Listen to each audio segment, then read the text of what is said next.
types of teachers, Aruna Shankar Narayan analyzes the changed role of teachers and what it means for education today.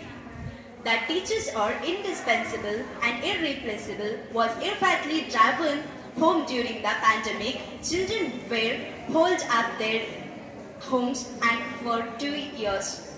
Most people would agree that kids are better off in physical schools with in-person instruction and face-to-face interactions with peers.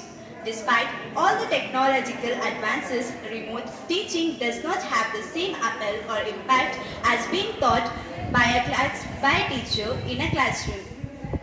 Even in EdTech companies have mushroomed in the past couple of years. A teacher still occupies central place in children's learning. Though teacher still forms the nucleus of a classroom, a teacher's role and responsibilities have changed over the last few decades. Foremost, today's teacher has to be tech-savvy.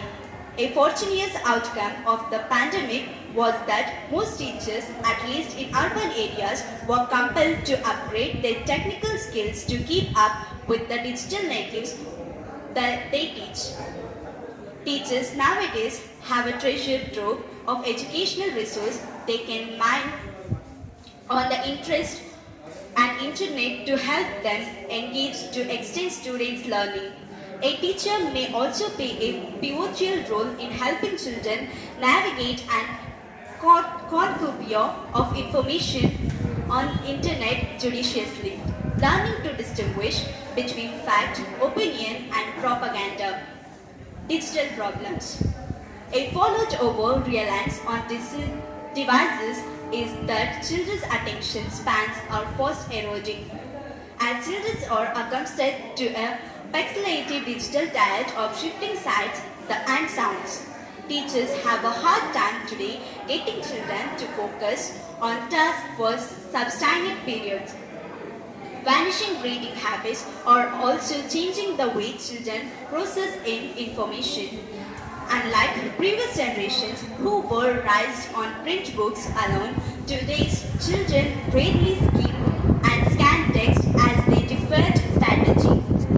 Eminent reading researcher Marini Fall laments in her book Reader Come Home that we are losing a host of cognitive skills set as we spend less time in slow, deliberate reading. Teachers thus have to deploy creative strategies to hook children's attention. As the lure of the internet is omnipresent, teachers have to continually motivate students to exert sustained focus on academic tasks that require reflection. Another drawback of the present time is that teachers are yoked to students and parents 24/7. Besides guarding against misinformation that can potentially spread like wildfire, especially on social media, teachers sometimes have to contend with parental or studental angst beyond school hours, spotting distress.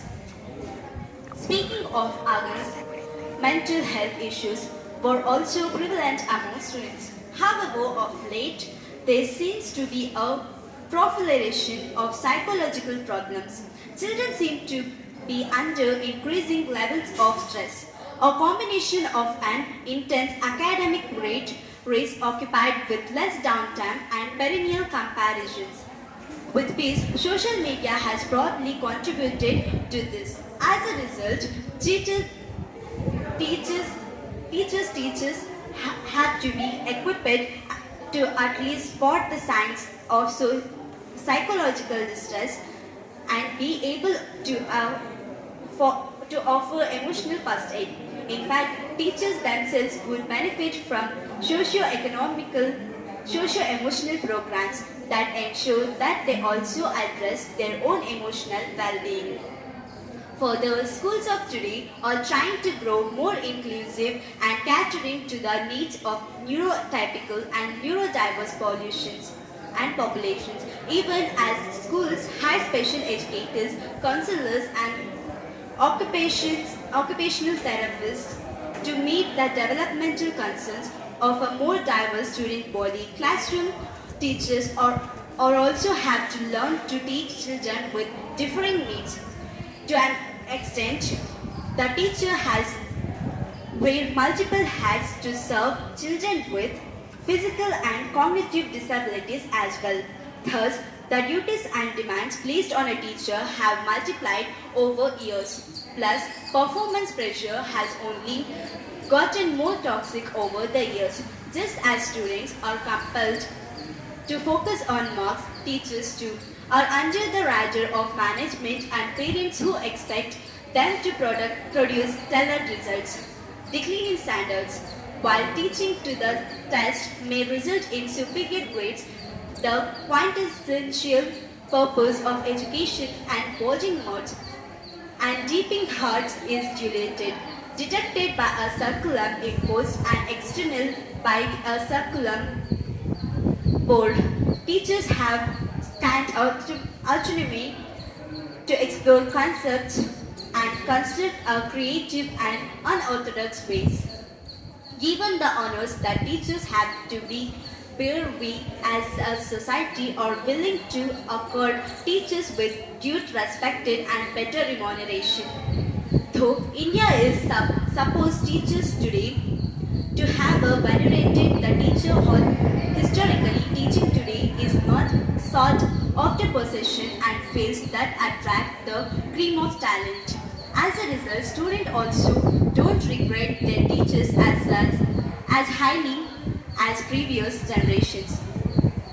The unchecked expansion of the coaching industry is partially to blame for the commercialization of education and the decline in teaching standards. As another Teachers' Day beckons, perhaps educators, managers and parents may mull over we can promote teachers' autonomy and well-being. If we truly aspire for a more robust and rounded education that cultivates critical reasoning, compassion and civic consciousness in our children, we need to ensure that curriculum of the classroom as well supported, adequately recharged and replenished. The author is a psychologist. I am proud to be Sacred Heartian. I am studying in 10th standard, Sacred Heart International Science and Techno School, Tumakuru, Karnataka. Thank you.